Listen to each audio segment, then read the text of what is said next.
Hello and welcome back to Sovereign Thinking. My name is Michael and today we will be reading part 8 of the Rich Dad Poor Dad series by Robert Kiyosaki.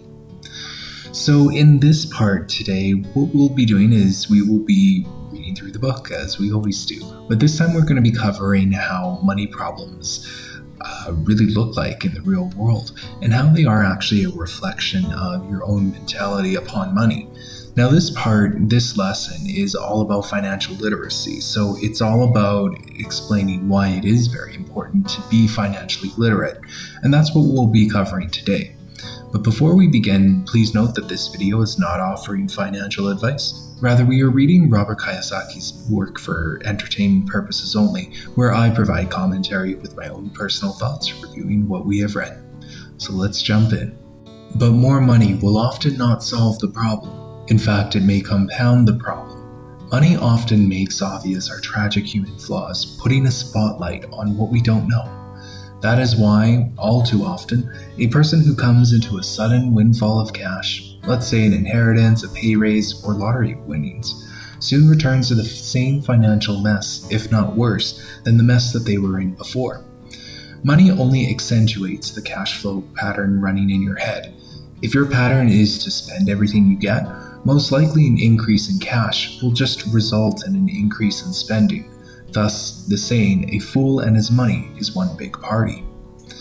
I have said many times that we go to school to gain scholastic and professional skills, both of which are important. We learn to make money with our professional skills. In the 1960s, when I was in high school, if someone did well academically, people assumed this bright student would go on to be a medical doctor because it was the profession with the promise of the greatest financial reward. Today, doctors face financial challenges I wouldn't wish on my worst enemy.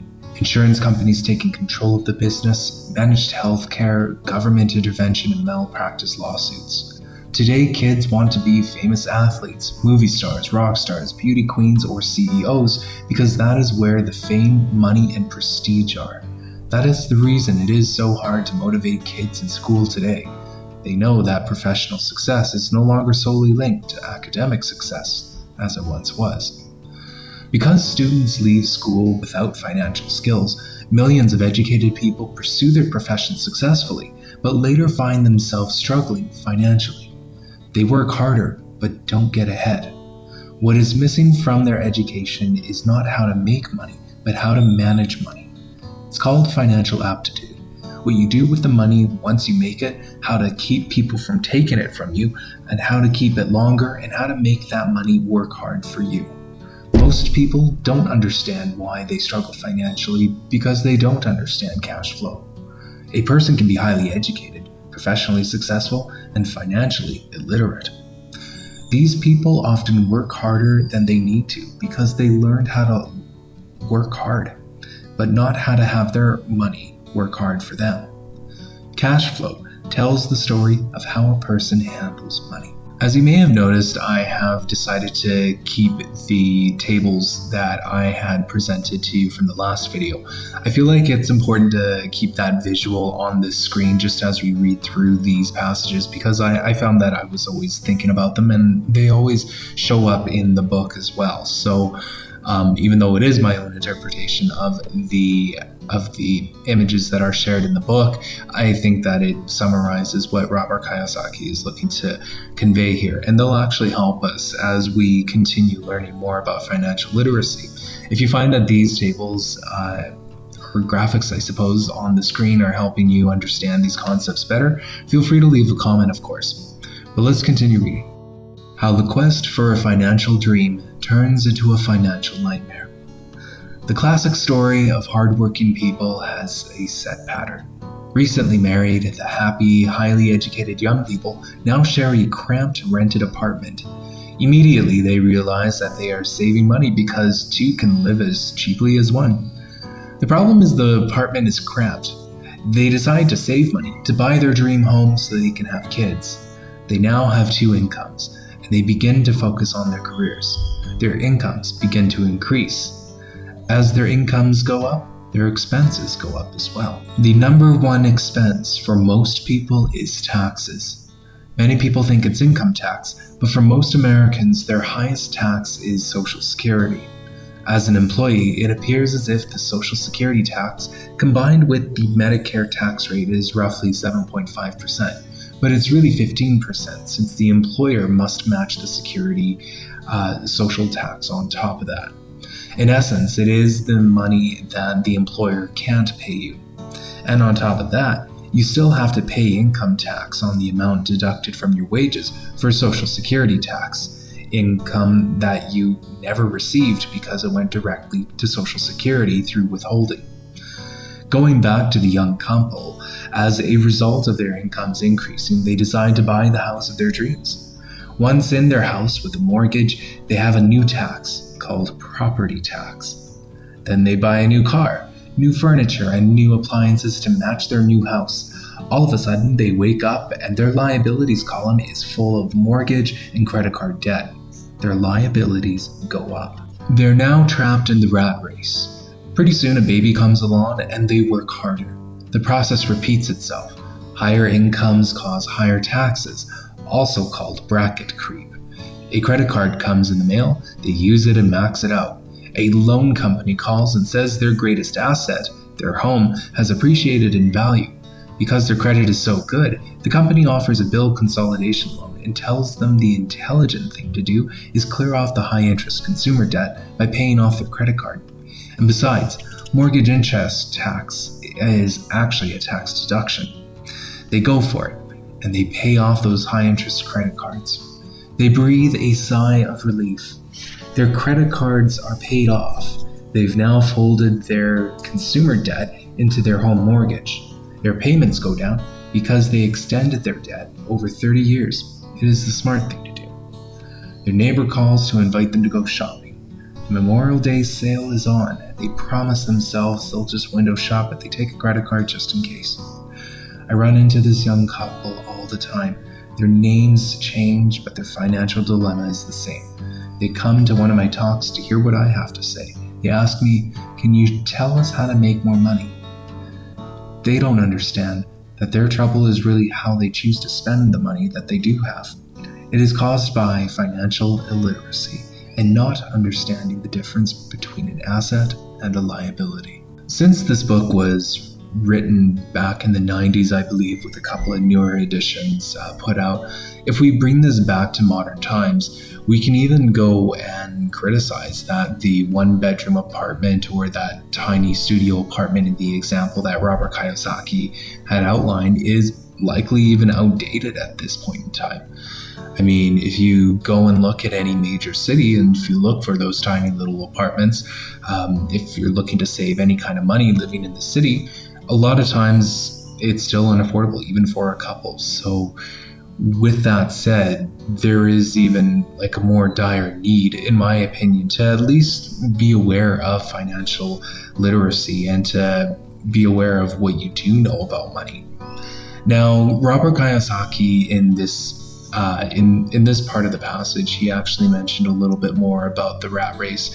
And in one of our journal activities, we've already kind of worked through a little bit with our own response to what the rat race is.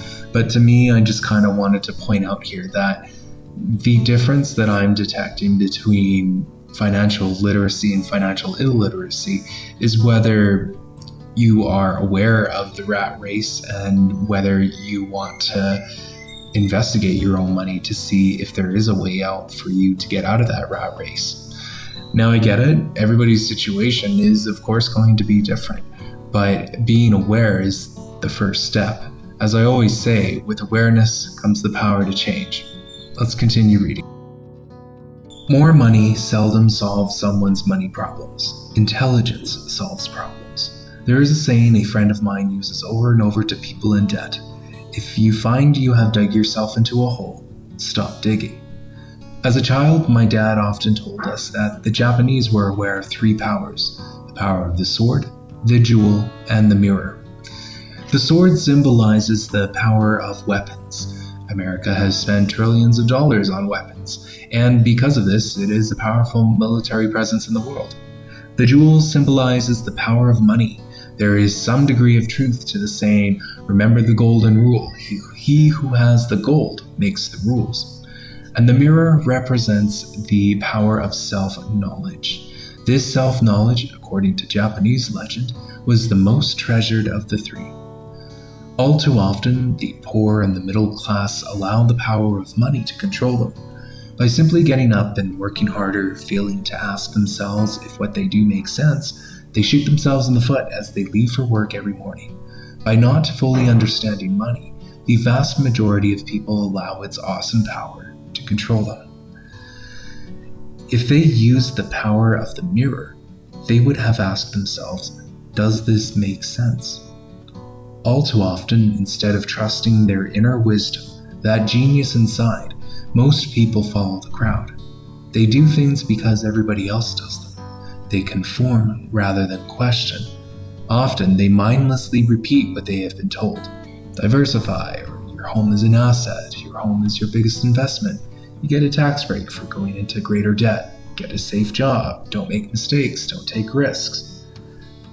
It is said that the fear of public speaking is far greater than the fear of death for most people. According to psychiatrists, the fear of public speaking is caused by the fear of ostracism, the fear of standing out, the fear of criticism, the fear of ridicule, and the fear of being an outcast. The fear of being different prevents most people from seeking new ways to solve their problems. That is why my educated dad said the Japanese valued the power of the mirror the most, for it is only when we look into it that we find the truth. Fear is the main reason that people say, play it safe. And that goes for anything, be it sports, relationships, careers, or money. It is that same fear, the fear of ostracism, that causes people to conform to and not question commonly accepted opinions or popular trends. Your home is an asset. Get a bill consolidated loan and get out of debt. Work harder. It's a promotion. Someday I'll be vice president. Save money. When I get a raise, I'll buy us a bigger house. Mutual funds are safe, etc. Many financial problems are caused by trying to keep up with the Joneses. Occasionally, we all need to look in the mirror and be true to our inner wisdom rather than our fears. By the time Mike and I were 16 years old, we began to have problems in school. We were not bad kids. We just began to separate from the crowd. We worked for Mike's dad after school and on weekends. Mike and I would often spend hours after work just sitting at a table with his dad while he held meetings with his bankers, attorneys, accountants, brokers, investors, managers, and employees. He was a man who had left school at 13, who is now directing, instructing, ordering, and asking questions of educated people. They came at his beck and call and cringed when he didn't approve of them. Here was a man who had not gone along with the crowd. He was a man who did his own thinking and detested the words, "We have to do it this way because that's the way everyone else does it." He also hated the words "can't." If you wanted him to do something, just say, "I don't think you can do it." Mike and I learned more sitting in on his meetings than we did in all of our years of school and college included. Mike's dad was not book smart, but he was financially educated and successful as a result. He told us over and over again, an intelligent person hires people who are more intelligent than he is. So Mike and I had the benefit of spending hours listening to and learning from intelligent people. But because of this, Mike and I couldn't go along with the standard dogma our teachers preached, and that caused problems. Whenever the teacher said, "If you don't get good grades, you won't do well in the real world," Mike and I would just raise our eyebrows. When we were told to follow set procedures and not deviate from the rules, we could see how school discouraged creativity. We started to understand why our rich dad told us that schools were designed to produce good employees instead of employers. Occasionally, Mike and I would ask our teachers how what we studied was applicable to the real world, or why we never studied money and how it worked. To the latter question, we often got the answer that money was not important, and that if we excelled in our education, the money would follow. The more we knew about the power of money, the more distant we grew from our teachers and from our classmates. My highly educated dad never pressured me about my grades, but we did begin to argue about money. By the time I was 16, I probably had a far better foundation with money than both of my parents. I could keep books, I listened to tax accountants, corporate attorneys, bankers, real estate brokers, investors, and so forth. By contrast, my dad talked only to other teachers. One day, my dad told me that our home was his greatest investment. A not too pleasant argument took place when I showed him why I thought a house was not a good investment. My biggest takeaway from reading this passage is that money problems are actually a lot more psychological and behavioral than they get credit for. Even going through mainstream sources of information, when it talks about financial struggles and all that, it rarely touches upon the actual psychological or behavioral side of things. It's more so the technical aspects of it. And even when you speak with financial advisors, in my opinion and from my experience here, they're mostly commenting, well, they're only qualified really to comment on the technical aspects of making money and all that. I also thought that it was really awesome for Robert Kiyosaki to bring up the fear of being ostracized or being sent in through as like an outcast for doing things differently. The reason why Mike's dad is so successful, even though he did leave school at 13, is because he saw opportunities. He decided to pursue those opportunities, even if it meant that he himself would be an outcast. I think that's a big lesson that needs to be learned for everyone, really. I'm sure that you can think of a time where you were an outcast for yourself for making a decision that the crowd didn't go along with. Or, just the opposite. I'm sure that you can think of a time when you went along with the crowd when maybe you shouldn't have. My advice there, actually, in terms of that, is just that if you don't know what's going on around you, just to stay still and just to wait it out a little longer if it isn't an emergency. But I digress. We're going to leave it off here for today. What we'll be doing next week is we will be continuing right where we left off with Robert having that argument with his father about whether their house is a liability or an asset. And we get into some really juicy stuff when it comes to the real estate part of things and part of that discussion here. What you can look forward to with this week, though, is on Friday, we will be having a journal exercise where I will be guiding you through on some exercises based on liabilities and assets, and also your emotional attachment. We'll get into how to analyze that and how to really put your thoughts and feelings on paper just to see where you stand in all of it. But I have always, like I always do, I have listed the Rich Dad, Poor Dad series in the book in the description box below if you wanted to pick up a copy for yourself. And as always, please just take what vibes with you, leave what doesn't, and just take it one day at a time. Thank you again for listening, and I hope you have a wonderful day.